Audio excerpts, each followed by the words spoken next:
Welcome to the Academic Writing Amplified podcast.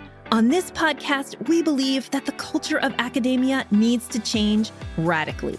Women and non-binary people are revolutionizing academia within institutions that were not built for us. If you're ready to reject the culture of overwork, kick guilt and overwhelm to the curb, and amplify your voice to make a real impact on your field without breaking down or burning out, you're in the right place. With our team of experienced writing coaches as co-hosts, we'll share insights and talk to inspiring guests to bring you the practical strategies, systems, and mindset shifts you need to find time to write, publish work you love, and design your career on your terms. And it all starts with writing. Let's go. Hello, everyone, and welcome to Academic Writing Amplified. I'm Cathy Mazak, founder of this podcast and Scholar's Voice, the professional development company that helps academic women and non-binary professors write and publish to the level in line with their expertise. And today I have a fun bonus episode for you. Today, during this podcast, I am going to walk you through choosing your summer writing projects and planning your summer writing. So I used to do, during the pandemic, when we're all at home, I used to do quarterly or semesterly writing planning sessions. And sometimes I would do them inside my paid programs, and sometimes I actually would do them publicly. So this method is the same method that I taught in those summer planning or writing planning webinars. But I thought it would be fun to do it in a way that is like completely audio and that you don't have to write anything down to get a summer writing plan. So there is a writing down part to this, but you can kind of do it later. And at least by the end of this episode, I want you to have chosen your focal summer writing projects, and I'll explain more about that. And then I will be coaching you through the other parts of creating a whole plan for your summer. But the title of the episode is Choose Your Summer Writing Project, because by the end of this episode, you will have chosen where to start. You'll have selected your focal projects for the summer, and you will be ready to go in April, which I think is good, right? Like we are ahead. We are moving into the summer with a plan. This episode will drop at the very end of our enrollment period for our summer cohort of Navigate. Navigate is my 12-week program for professors who have a backlog of papers that they want to publish and a voice they know they want to get out there in the world. So if you are a woman or binary professor with a backlog of papers and you want a system and you want to know how to get rid of that publication pipeline clog and that backup that you have and get those papers out there working for you and your field, then Navigate is the program for you. We are closing applications. This is your last chance for the summer. So you can go to scholarsvoice.org/navigate, find the pink button, and if we are still within the application window, when you do that, then you should say apply now. Fill out the application because there are only a few pre-enrollment call slots left. So you're going to want to grab one of those and join our Navigate summer program. A few details so that you know the summer program starts with our first meeting on Wednesday, May 15th at noon Eastern. We have weekly meetings from then until July 31st. It's a 12-week program. It's a combination of recorded materials and the live calls that happen on those Wednesdays at noon. And I would love to meet you. I would love to talk to you and help you figure out whether Navigate is the right next step for you in your professional development. If you are considering Navigate for the summer, it is time. Your window of opportunity is closing.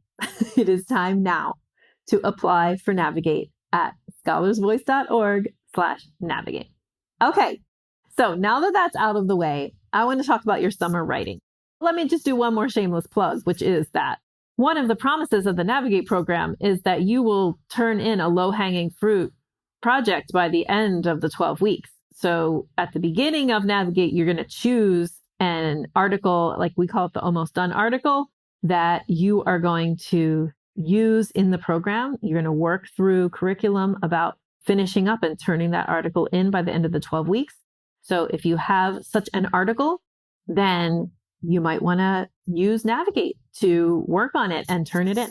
All right. So let's plan your summer writing, or let's choose your summer writing project. I'm going to give you the whole spiel, like the whole how to do the summer writing plan. Some of it is going to have to be homework. So some of it will involve you getting out your calendar, and some of it will involve you writing down task lists. But first, at least by the end of this episode, what I want you to take away is what you're going to work on this summer. So the first step here is to think about, and if we were doing this in a workshop, I would have you write down, but you can just think about all the writing projects you have in play. Okay, so what is a writing project in play? A writing project in play is something that has parts of it written, or is like all the data is analyzed. You just need to start writing it. Many of you have articles that are what I consider and what you consider to be almost done, which is it's 50% drafted, it's 80% drafted, it's like really close. It was submitted and rejected. It needs some revisions and it can go back out there. So those kinds of things. It's any project. So projects in play, writing projects in play are any writing projects that are some percent drafted, 10% or more drafted. Okay, so there's words on the page. You've made the document file. So I want you to think about all of those that you have right now. I'll give you a minute. Think about those projects. Make the mental list. Some will come into your head really easily, and others will float up later as you're listening to this podcast. All right, so what you will do then is make a list, think of all of those projects. Again, if you're doing this like as a workshop, you would write them down, but it's okay. Just hold them in your brain.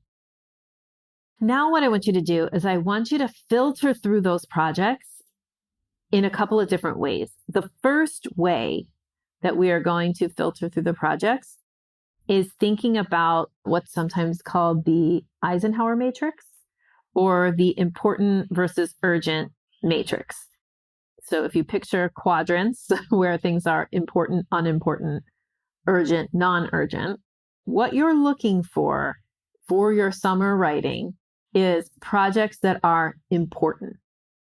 And you're going to choose important projects potentially over urgent projects. Let me qualify that a little bit. So, if you work kind of like a traditional professor job, and so you are really paid for your work during 2 15-week semesters or 16-week semesters, but you have the summer, quote unquote, off. If you're going to use your off time for your writing, then I think that you should choose projects that are important for your career and important for you, rather than just choose projects based on urgency. What I mean by urgency is very few peer-reviewed publications have urgency in the sense of like that they have a deadline. If you're publishing for like a special issue, that might be true, but mostly your deadlines are internal to you. So you want to get things out because you are trying to get publications into submission and published for promotion, for grant getting, that kind of thing. For maybe you're on the job market, so you want to have a bunch of publications on your CV before you start sending it out to potential new positions. So most of those deadlines, though, are self-created. And sometimes we will tell ourselves lots of stories about what we have to do before we can get to the things that are really important to us. And I would just like to challenge you this summer to decide that you are going to work on those important projects rather than on those urgent projects, especially if the projects are urgent to other people. They're not urgent to you. So that's one potential decision-making process that you can use is like, let me choose the things that are most important to me. And in our Navigate program, we would say these are the most on-mission publications, the ones that are going to build your reputation in your academic mission area that you've stated or that you've decided. So that's just the one way to choose what projects to work on is important and urgent and deciding based on that. There are many other ways. For example, and you get to decide this, you could choose what projects to work on based on, how about this one? You could choose the most close to getting published thing and get it out the door. And this is a choice that you might make in order to create momentum in your summer writing. So sometimes what happens, and I'll talk more about this in the next part, is that you think, oh, the summer's so long, it's so open, I have plenty of time. That is an illusion, by the way. I'm going to explain that in a second. But you think you have all this time, and then what happens is you choose a project that needs a lot of time and you don't finish it before the end of the summer. Then you feel like, oh, I didn't do anything. See the thought pattern? The thought pattern is, I have all this time. You don't. And then you don't finish the project. I didn't do anything. This is all or nothing thinking that we need to get rid of and become nuanced in our thinking. So one way to make a decision about what you're going to do, what projects you're going to work on, is to work on the ones that are closest to being done, or at least first work on one that's like really close to being done so you can like get it out the door. And then you create some momentum around your work and some excitement, right? Because you've already accomplished something rather early in the summer. So those are some tips on what to work on. Of course, in our Navigate program, we take you through, there's a rubric, and we take you through a little bit more of a detailed process for choosing that low-hanging fruit article that you're going to work on during the 12 weeks of the Navigate program. But regardless, the idea here is list out all of your projects in play and then use some criteria. I am voting for importance to your career to decide which 3 projects will be your focal projects for the summer. Now, some of you are saying 3 projects, but I have like, could it be 5? Could it be 4? Could I do 4.5 projects? Like that's when every time I would give this webinar, that's what I would get in the chat. Only 3? Can I choose this? Like, listen, choose 3 focal projects. And that's a lot. 3 is like ambitious. I mean, like choose 1 and then get that done and then go on to number 2 and number 3. But basically that's what I want you to do. I want you to choose the top 3 projects that you want to work on and put them in order. 1, 2, 3. Everything else you are not going to work on this summer. I repeat, choose 3. Everything else goes to the wayside because even 3 is a lot. Okay. So list out all your projects. Think of them in your head. You've been thinking about them throughout the time you've been listening to me. Think about which ones are the most important for your career. Maybe choose 1 or 2 that are important and it's nearly finished. Work on that one first, maybe. Choose 3 projects. Those are your 3 focal projects. All right. So I'm going to just give you a second to think about what they are. Do this thinking right now. You're thinking, you see, visualizing all those projects in play. 3 of them are floating to the top. Say their names to yourself. Say their working titles. Every paper should have a working title, the one that you're like, oh, it's the gender paper. It's the this paper. It's the that paper. It's the strategic review, whatever. Give it like a little name for yourself. And those are your 3 projects for the summer. Okay. So before you turn off the podcast, I want you to have those 3 projects clear in your mind. Now I'm going to go on to tell you what you should do to complete your summer writing plan. Once you get your 3 projects, you need to put them in order, what you're going to work on first, second, and third. And again, I'm suggesting work on one that is really a low-hanging fruit so that you can get some momentum and get those projects, get that one out the door. All right. So once you have your 3 projects and they are in order, now is when how you're going to make those 3 projects a reality to actually get finished or get dealt with or done this summer. So I'm just going to point out where people usually go wrong. Usually they go wrong in that they go into their summer with a big list of things that they think they're going to finish. This list may or may not be a prioritized list. And what ends up happening is that you have less time than you think, which is what I'm talking about next. You don't have task lists for any of these projects.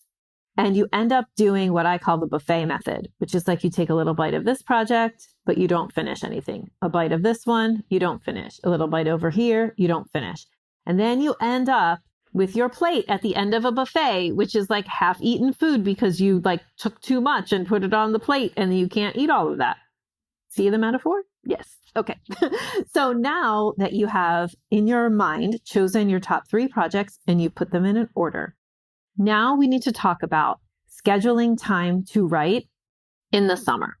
So again, let me point out a way of thinking that is backfiring for you.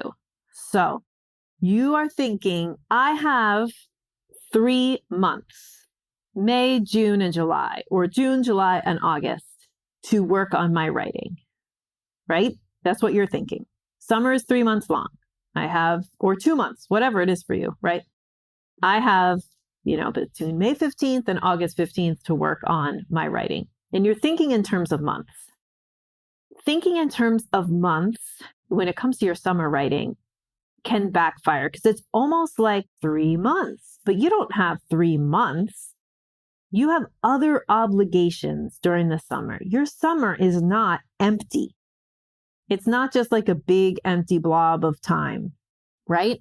So now I want you to think about what are the obligations that you have over the summer. So for me, what I would do is like for this summer, and I need to do this too, you would map out like, okay, like for example, my husband is traveling twice. So during those weeks, I know that I will have 100% kid duties during those 2 weeks. I also have our writing retreat, July 19th through 24th. So I know that during those 5 days or 6 days, I'm completely occupied delivering the writing retreat in San Juan. So I would go through my calendar and mark up these things. I've got kiddos who participate in different summer camps. Some of them are a month long. Some of them are a week long. I have 3 kids. So I would be marking those weeks as well because I have to drive the kids to the summer camp. I have to pick them up or I have to split that obligation with my husband.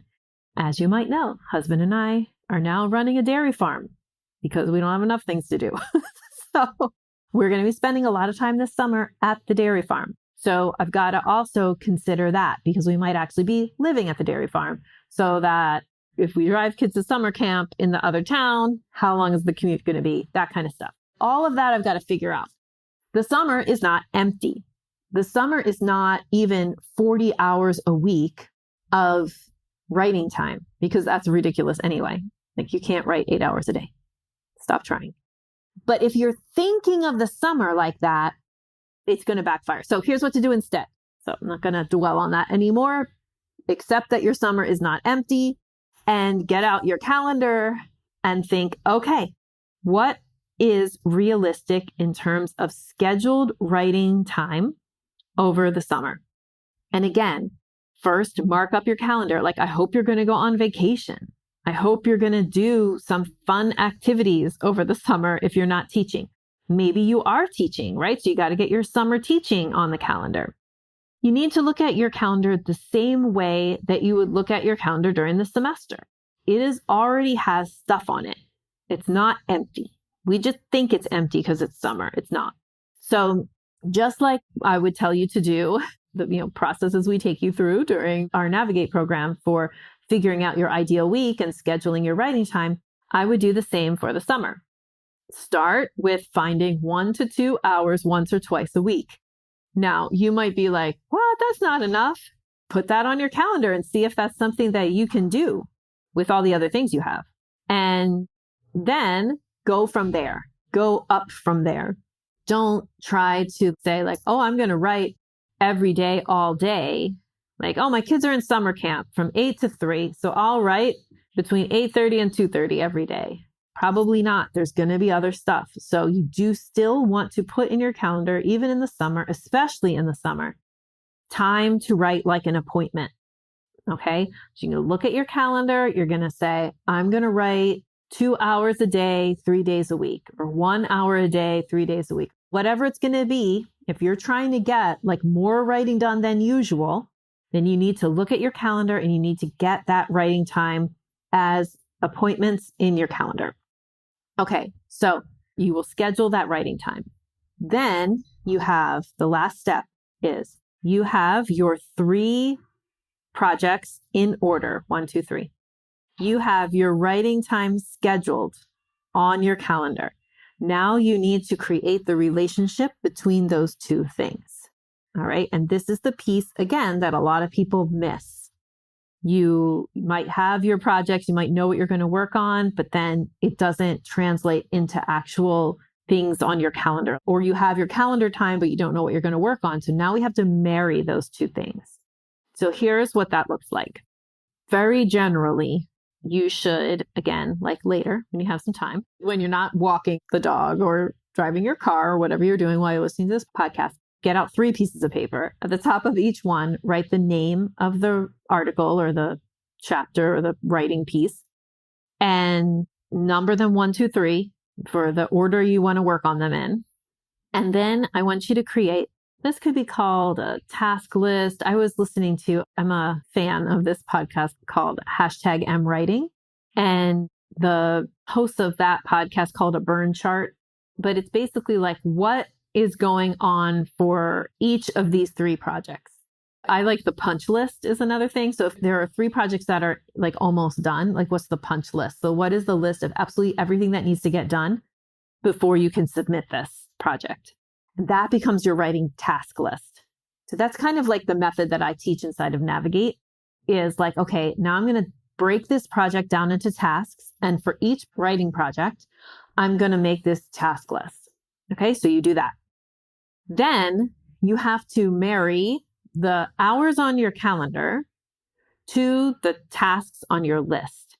Now, I don't mean that you have to write each, like on Monday, I'm going to do tasks 1, 2, and 3 from project 1. That's not what I mean. I don't think, for me, that amount of rigidity would backfire.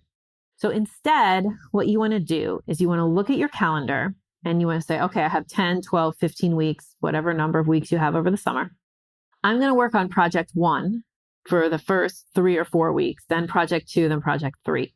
Make that decision based on your task list. How much is there to do? How long is it going to take you? That's how you make that decision. Then you use the task list during the writing time as like a bucket, like a task bucket. You just pull from there and like, okay, I'm going to work on this, check it off. I'm going to work on this, check it off. That's why it's called a punch list. And so you punch through all of those and then your articles or your piece of writing is done. Again, there has to be like a relationship between the amount of time you have scheduled on your calendar for writing and the writing tasks and projects that you have to do. So what might happen? You might be at that situation where you've done your task lists and you've created those writing appointments on your calendar and you're like, dang, all 3 of these things are not going to get done. That's why I had you put them in order. Because really, you don't need, if you have that realization, great. Now you can change your plan. You can say, all right, I'm going to work on project 1 until I finish it or until I get kind of tired. And then I'll switch to project 2. And then maybe I'll come back to project 1 before the end of the summer to submit. You can figure out something like that.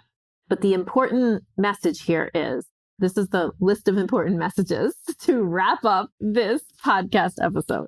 Your decisions about what to work on this summer should be based on importance for your career. That's my advice to you because I just don't want you to use your summer for like, I don't know. You can decide. You have to like go back and listen to the self-trust episode from earlier this week. I mean, you can decide how to make that decision, but I'm voting for importance to your career. Choose 3 projects, put them in order, bless and release the rest of the projects for the rest of the summer. Those won't get worked on. Okay. 3 focal projects only in an order. Then you go to your calendar and you schedule your writing time, like appointments on your calendar. Then you go back to your 3 focal projects and you create task lists for each project. And you roughly map, all right, I'm going to work on project number 1 for 3, 4, 5 weeks, 6 weeks. Then I'll move to project number 2, adjust as you go, as always. But that will give you like a more grounded in reality look at what you can achieve with your writing this summer. And please remember, it is more important to create realistic, achievable goals and to set your expectations a little low than it is to continue to live summer after summer disappointed in what you do by the end of the summer. So I actually, especially during the summer, like a big fan of lowering the bar.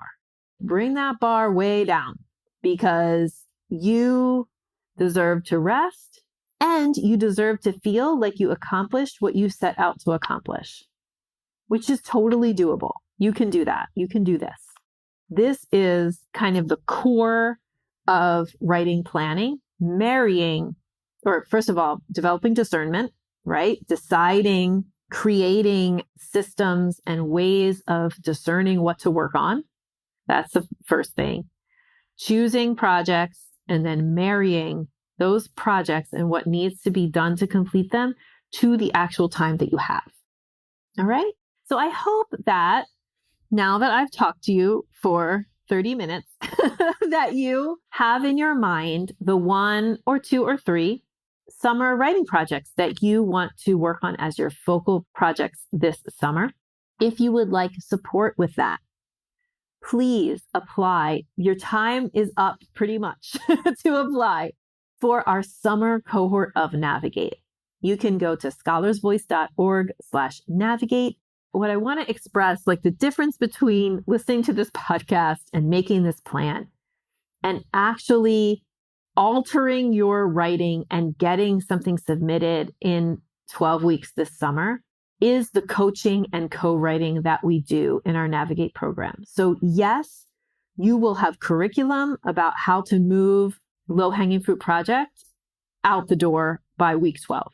Yes, you will have curriculum on how to design your publication pipeline, manage your writing projects, write your academic mission statement, align your activities, create a week with spaciousness in it, design a writing system so that you have a great relationship with your writing and it doesn't feel scary and awful. You will do all of those things. And as you do those things, you will create a way to clear your backlog of papers over the next year. So you're going to submit one, but you will have all the tools to clear that backlog of papers. But the thing that makes it work is the coaching calls.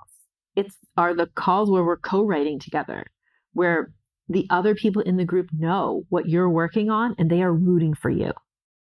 In Navigate, the best part of it is really the group. It is getting into a room that you could not be in otherwise.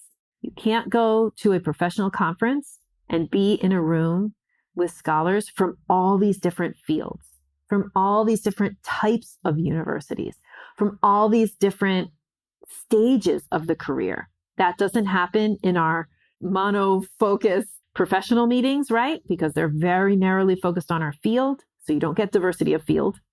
They don't happen at your university where you might get people from all over campus, but you don't get that diversity of institutional backgrounds where you see, even in places like you think that they've got it so good and that it must be really easy to get your writing done in institutions like that.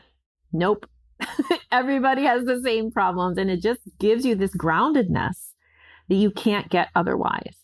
You get to be in a room with people who are early in their careers and are trying to get a handle on their writing early because they know that's going to help set them up for success. You have people in the room who are mid or even late career where they're trying to get back in touch with their writing. They're coming off of an admin position.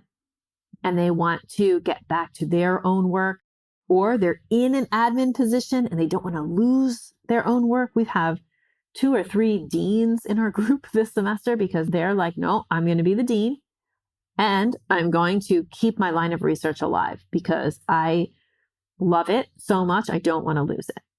So they're in Navigate for that reason. There's people, you just can't get that diversity in any other place besides a program like Navigate. So if you're looking for that kind of like very deep support this summer, then I encourage you to apply. Just go to scholarsvoice.org/navigate. The application should only take you 3-5 minutes. You can do it on your phone. It's a form you fill out. Within 24 hours, I will have approved or not, but probably approved your application. And then you will be invited to book a pre-enrollment call with me. And that's like a mini coaching call where we basically go through what is going on with you? Why do you have the backlog of papers? What are you trying to achieve by being in Navigate? And by the end of the call, it will be clear to both of us whether Navigate is your next best decision or not. And then if it is, then I'll invite you to enroll right there on the call. And if not, then you can decide to circle back and enroll in a different cohort of Navigate, or just you will know then that this was not the right step for you, right? So we get to do that together, and I get to know you and you get to know me a little bit more. And I think it's a lovely experience. I enjoy it very much. So, and then I get to enjoy working with you for 12 weeks over the summer. So think about it.